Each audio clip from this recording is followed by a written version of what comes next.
Então, muito bom dia a todos e a todas as pessoas aqui presentes, colegas defensores públicos que estão nos assistindo pela primeira vez, graças sempre com um especialista, uma especialista sobre um tema específico que reúna, de um lado, um conhecimento acadêmico, mas de outro, uma experiência profissional muito rara para nós que vivemos aqui enfronhados na justiça interna brasileira, no sistema de justiça nosso aqui do Brasil.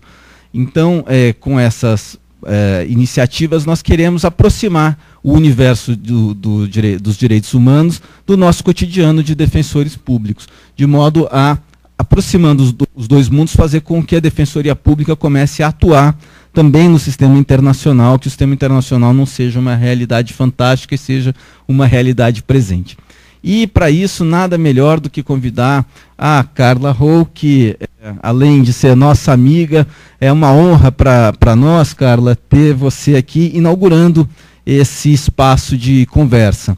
Porque, não sei se os colegas que estão nos ouvindo, nos vendo e aqui tiveram cuidado de observar, a Carla tem essa peculiaridade de, além de ser professora da PUC de São Paulo, na área de direitos humanos, além de ter uma formação desenvolvida a pós-graduação no exterior, em Leiden, sobre a questão de direitos humanos, também teve essa oportunidade de trabalhar no Tribunal Penal Internacional, né, como assistente jurídica da promotoria do tribunal, o que realmente é um fato muito raro para nós.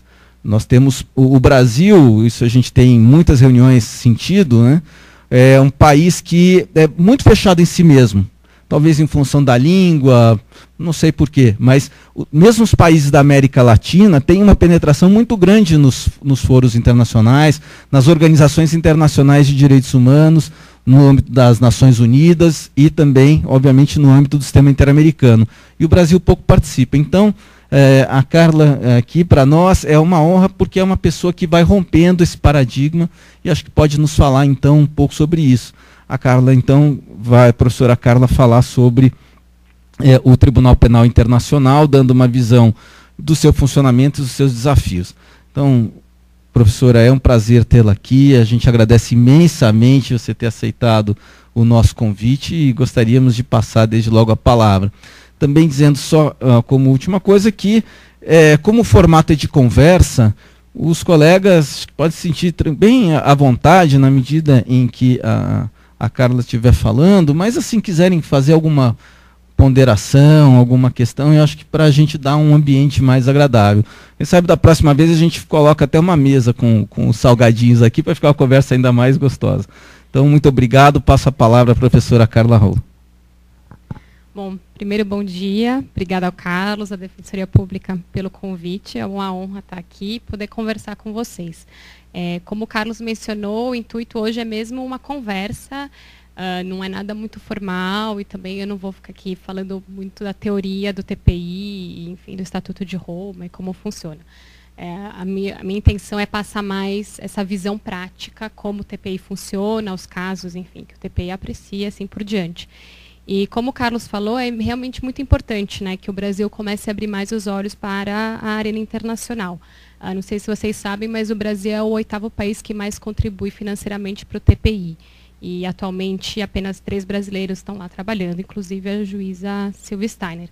Então, é realmente importante. Eu acho que, muitas vezes, quando a gente conversa com colegas, enfim, advogados, pouquíssimas pessoas sabem que existe o TPI, às vezes confundem o TPI com a Corte Internacional de Justiça, ou confundem o TPI com o Tribunal da Iugoslávia, de Ruanda e assim por diante. Então, o intuito hoje mesmo é tentar distinguir um do outro e conversar aqui com vocês. Bom, vou fazer só uma introdução rapidinha sobre, enfim, TPI, né? Foi criado pelo Estatuto de Roma, como vocês devem saber, entrou em vigor o Estatuto de Roma em 2002.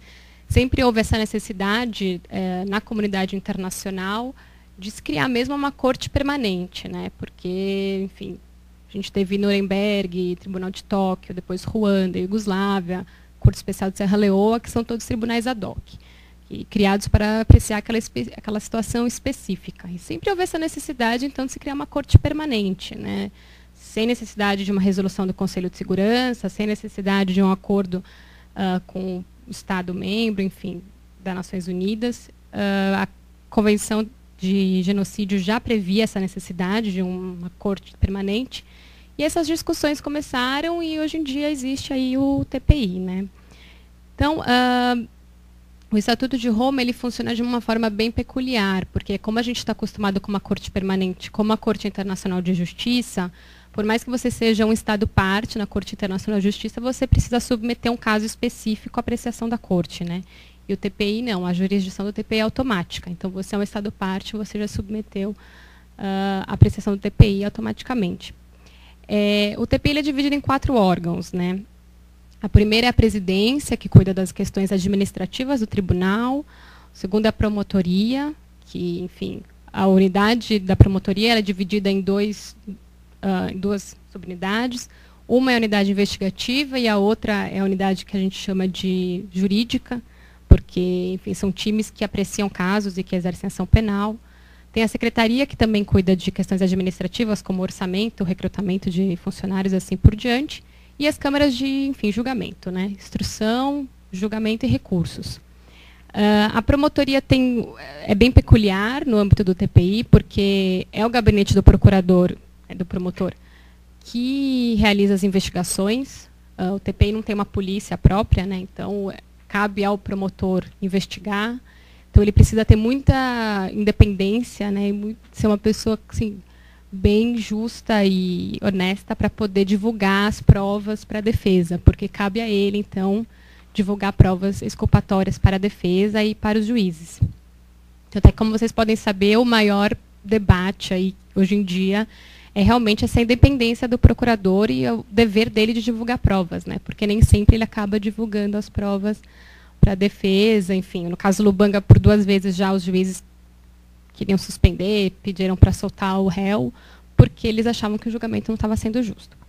Bom, falando então um pouco da jurisdição, já falei que é automática, agora a competência, né? Quais crimes, então, nas discussões de Roma ficou decidido que o TPI iria apreciar? São basicamente 4, que são os crimes de guerra, crimes contra a humanidade, genocídio e crime de agressão. Bom, os 3 crimes de guerra, crimes contra a humanidade e genocídio, acho que tranquilo, né? A gente já sabe bem, assim, já tem convenções, enfim, convenção de regulamentação de Haia, convenção de Genebra, assim por diante. A agressão, que foi o maior, que hoje em dia é o tópico mais debatido no âmbito do TPI, né? Não se chegou a uma definição do que seria um ato de agressão. Principalmente porque nas discussões de Roma existiam 2 grupos bem distintos e antagônicos, né? Se a gente pega, por exemplo, a Carta da ONU no capítulo 7, fica definido que um ato de agressão, para um ato ser considerado como agressão, o Conselho de Segurança deverá definir tal ato como agressão e recomendar medidas cabíveis para aquele ato. Lembrando que, então, a resolução do capítulo 7 precisa de uma aprovação dos 5 membros permanentes, sujeito ao veto dos 5 membros permanentes.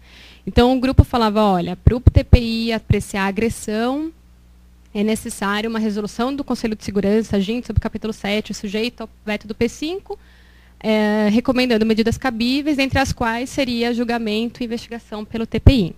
E um outro grupo que falava, olha, o TPI é uma instituição jurídica, né, judicial, independente, a gente não pode ficar submetido a um... Tudo bem? Prazer. A um órgão político como é o Conselho de Segurança, né? Claro que essa posição de que seria necessária uma resolução do Conselho de Segurança era defendida, obviamente, pelos países ocidentais, pelo P5,